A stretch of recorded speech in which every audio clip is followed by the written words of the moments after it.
Assalamualaikum, bertemu kembali bersama channel kita bosku. Oke, tidak berlama-lama, mari kita gaskan bosku. Siapa di antara kita yang kejam hayati? Siapa yang telah menghalangi seorang anak muda bercita-cita tinggi menambah pengetahuan, tapi akhirnya terbuang jauh ke tanah Jawa, hilang kampung dan halamannya, sehingga dia menjadi anak yang tertawa di muka, tapi menangis. Ini sindiran UAS terhadap dirinya ditolak di Sumatera Barat ya bosku ya. Tablik akbar UAS dilarang MUI. MUI Sumatera Barat meminta agar dai-dai dari luar, ingat ya, dai ya, dai-dai mubalik yang dari luar itu untuk tidak mencampuri. Kenapa? Karena kami telah menerapkan ke diri kami, ke ulama di dalam ini, untuk tidak ikut. Tolonglah, hormatilah kira-kira apa yang menjadi keputusan dan sikap kami di dalam ini. Udah mau jelas-jelas mau berangkat, mau khutbah, mau tabligh akbar, situ baru tidak bisa. Wah, ini sakit Pak. Sakit dari pihak mana? Pihak panitia yang sudah mempublikasikan, panitia yang sudah mengurus ke sana kemari, panitia yang sudah menyewa gedung, yang sudah mempersiapkan ini, yang mungkin sudah puluhan dan ratusan juta keluar. Sakit bagi ulama Ahlussunnah kita yang dari pihak lain dikatakan ulama luar. Ini kalimat jahiliyah demi Allah. Iya, masa ada tersebut kata ulama luar gitu ya? Katakan ulama luar gimana? Assalamualaikum warahmatullahi wabarakatuh. Ya, kita ingatkan kembali ya kepada MUI, jangan pisau itu mata sebelah gitu. Tuanku, Padang Pariaman, mendeklarasikan, mendukung penuh, Bupati, Wakil Bupati, dan Wakil Bupati, pada Bapak Haji, Henry Aziz, dan Rahmat Hidayat. Tuh. Ini juga tuanku Padang Pariaman katanya dalam acara ini mendukung salah satu calon. Coba MUI berkomentar. Atau memang MUI tidak ada hak untuk melakukan ini. Jadi jangan coba-coba melarang para ulama untuk mendukung siapapun. Karena kalau mau melarang ulama, larang itu budayawan, larang itu artis, larang semua komunitas. Termasuk ini ulama juga komunitas. Dan komunitas ini sangat banyak. Janganlah mendikotomi ulama karena Anda mau kalah, karena permainan penguasa yang ada sekarang dilarang, dibikin rakorda MUI seakan-akan udah sangat tidak boleh. Dengan ini kami menyatakan sikap demi majunya Padang Pariaman, perubahan yang lebih baik, kami menyatakan para tuanku Padang Pariaman mendukung sepenuh-penuhnya untuk memenangkan JKA Rahmat, Bupati dan Wakil Bupati Padang Pariaman. Bismillah. Allahu Akbar. Allahu Akbar. Allahu Akbar. John Kennedy Aziz, Rahmat Hidayat, JKA Rahmat. Allahu Akbar. Allahu Akbar. Allahu Akbar. Itu kan di Sumatera Barat kan bosku. Itu kan ulama itu. Kok boleh? Nah ini jadi pertanyaan ini, tanda tanya ini. Ada apa ini dengan ketua MUI ya? Bukan MUI-nya ya, ketua MUI-nya. Ini kita dengarkan ini. 01 atau 02 ya? Sebenarnya umat yang arif sudah. Inilah yang melarang, inilah ketua MUI bosku, ketua MUI Sumbar kalau nggak salah ya, yang melarang UAS tabligh akbar atau ceramah di Sumatera Barat ini. Diperhatikan wajahnya dan diingat baik-baik ya bosku, siapa dirinya ya bosku. Mengetahui arah dari berbagai isyarat yang saya sampaikan. Orang Minang sering mengatakan bahwa mereka adalah orang-orang yang memiliki kearifan. Alun takilela takalam.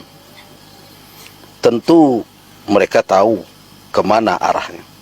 Tapi tampaknya isyarat-isyarat itu banyak juga yang tidak memahami. Sekarang bagi siapa yang mengikuti dakwah yang saya sampaikan selama ini, apakah mungkin seorang Gus Rizal akan bersama dengan orang-orang yang mendukung Islam Nusantara? Apakah Gus Rizal akan bisa bersama dengan orang-orang yang mengeluh-elukan LGBT? Apakah Gus Rizal akan bisa bersama dengan orang-orang yang mengatakan bahagian dari ajaran atau syariat Islam? Ini kita dengarkan nanti di detik dia mendukung salah satu paslon ya bosku ya. Ini kita dengarkan. Adalah warisan jahiliyah, ajaran sesat. Apakah Gus Rizal akan bisa bersama dengan orang-orang yang menolak perda syariat? Semua itu tidak mungkin terjadi. Nah, kalau memang umat belum juga faham apa yang saya maksud, maka dari dua calon yang ada itu, saya menegaskan bahwa saya berharap ada kepemimpinan baru, ada harapan baru bagi umat. Dan itu tidak lain, tentu harapan itu akan berlabuh kepada Prabowo Sandi. Jelas-jelas dia mengatakan berlabuh ke Prabowo Sandi. Nah itu pada waktu pemilihan presiden dulu ya bosku. Ini memang manusia munafik ini, ketua MUI ini menurut saya ya. Ulama kok model begini nih. Ini dengan gaya, dengan apa namanya itu, kekuasaannya dia punya hak apa sewenang-wenang ya terhadap ulama. Assalamualaikum warahmatullahi Kita dengarkan dari netizen dari asli dari Payakumbuh ya bosku ya. wabarakatuh. Teruntuk ketua MUI ya di Payakumbuh. Lah sama itu bana bantu Minang ko dapat ya. Memang lah sa kare itu bana bantu membelakang ke langit Minang ko dapat ya. Sehingga salah satu faktor, salah satunya mendorong kemerdekaan Indonesia ko di Minang adalah pejuang, adalah dari ulama Pak. Dari ulama. Syekh Khatib Al-Minangkabawi dari mana siapa aduh? Dari orang Minang yang jadi imam di Masjidil Haram. Buya Hamka. Indak sadar apa ketika Islam, ketika orang Minang dulu dikatakan indak Pancasilais kata Puan Marani, indak teranga di telinga apa indak mencari. Siapa yang mati-matian, siapa yang berjuang pada waktu itu, siapa yang menjadi narasumber di salah satu TV swasta waktu itu. Coba Pak pikir seketek. Kalau tujuan UAS itu ke situ Pak, itu atas permintaan jamaahnya Pak. Indak bana Ustaz UAS Abdul Somad itu dia GPT ke situ Iya. Indak kekurang kayonya itu. Iya. Asetnya ada di mana-mana. Atau apa khawatir dilansirkan apa dari jabatan apa sebagai MUI. Indak bana dia apa di situ, indak ada dimasalahkan Ustaz Abdul Samad apa kecen apa sakit kepala, sakit hati ya mencari Ustaz Abdul Samad ada di situ. Atau mencret. Atau tentang kepentingan politik bagai Pak. Kok ada apa kepentingan politik, coba Pak cari ketika UAS di mana ada pun masalah kepemimpinan, indak kewajib sebagai seorang ulama, sebagai seorang ustadz kiai menyampaikan orang yang macam mana yang boleh dipilih menurut Islam. Wajib itu Pak penyampaian. Bahkan apa yang pakai peci putih, yang pakai pakaian jubah, yang lebih supan bantunya daripada UAS Pak. Apa lebih parah hati apa lebih busuk hati apa dari ustadz guru dari guru kami Ustaz Abdul Samad Pak. Apa kalau dicari model ulama kadang bantu sehingga apa bisa mengecehan nambo lai dulu dan sekolah kuliah negari dulu dan pandai baca kitabnya, tapi cerminan dari hati apa nak menunjukkan pada itu Pak. Iya. Kalau iyo tentang contohnya masalah politik, ada ndak Ustaz Abdul Samad yang menyampaikan yang signifikan tentang parpol tertentu? Jadi awakku sebagai manusia, khususnya apa orang Minang, yo bahkan Ustaz Abdul Samad ko lah dinobatkan sebagai ulama Minang Pak, itu bangga awak Pak.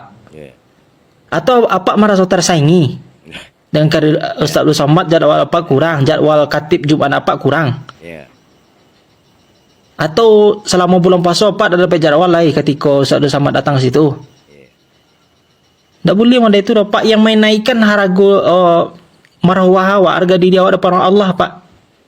Yang namanya kebaikan kau walaupun jalannya berliku Pak, tetap suatu saat dia akan muncul ke publik. Tapi kalau ni awak kurang aja, banci ada merasa setan di hati awak tu Pak. Walaupun bantu casing Pak tu rancak, mulia, hebat, ya gagah. Kalau didasari dengan di casingi atau dibungkus dengan kemunafikan, suatu saatnya akan tenggelamnya itu Pak. Iya. Jadi kau pesan awak Pak, tolong hati-hati. Kalau awak ndak orang berilmu Pak, awak ndak pandai, orang ndak tak ada mau dapat ada apa duduk di pemerintahan. Tapi awak sebagai mungkin menurut apa orang bodoh ya, mau deko cara berpikir awak untuk apa. Semoga apa mendengar video kau ya. Assalamualaikum warahmatullahi wabarakatuh. Waalaikumsalam warahmatullahi wabarakatuh. Setelah NU memutuskan non muslim, ada kiai, ada ustadz yang biasa pidato di TV. Ustadznya namanya ujian akhir semester.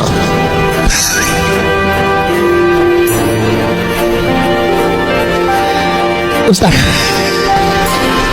Abdul Somad Pak. Ustadznya namanya apa? Ujian akhir semester, jangan disingkat. Pidato saudara-saudara, kalau sekarang sebutannya non muslim berarti ada ayat Quran yang dirubah.